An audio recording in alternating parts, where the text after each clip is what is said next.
नमस्कार मंडळी. स्टार प्रवाह वाहिनीवरील लग्नानंतर होईलच प्रेम ह्या मालिकेच्या पुढील येणाऱ्या भागामध्ये आज आपण पाहणार आहोत.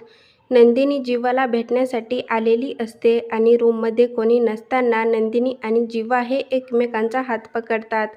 तेव्हा नंदिनीच्या बाबाचा फोन येतो आणि नंदिनी अतिशय गोंधळून जाते आणि जीवा बोलतो, मी तुला म्हटलं होतं तुझे बाबा जर आपल्या नात्यामध्ये आले तर तू बाबाची निवड करशील. आणि तेव्हा नंदिनी मात्र काहीच उत्तर देऊ शकत नाही. तर इकडे आपण पाहतो की पार्थ आणि काव्य हे एक्झाम देण्यासाठी बाहेर गेलेले असतात आणि बाहेर एका ठिकाणी थांबून ते काकडी खाऊ लागतात. तेव्हा काव्या आपल्या तोंडामध्ये काकडी पकडते आणि ती पार्थला खाण्यासाठी सुनवते.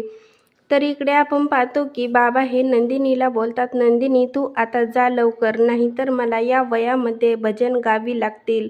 आणि नंदिनी तिथून जात असताना तिच्या हातातून एक पेन ड्राईव्ह पडतो आणि बाबा विचारतात, हा कसला पेन ड्राईव्ह आहे? आणि नंदिनी सांगते की नाही, हा पेन ड्राईव्ह बाबाला PPT म्हणून हवा होता. जीवा खूप चांगली PPT बनवतात म्हणून मी त्यांच्यासाठी आणला होता. आणि तेव्हा जीवा देखील अतिशय गोंधळून गेलेला असतो. आता पुढील येणाऱ्या भागामध्ये नंदिनी जीवाला माफ करून जीवाकडे परत येणार का हे पाहणं खूपच मजेदार ठरणार आहे. लग्नानंतर होईलच प्रेम ह्या मालिकेचे नवनवीन अपडेट पाहण्यासाठी आपल्या चॅनलला लाईक करा, शेअर करा आणि सबस्क्राईब करायला विसरू नका.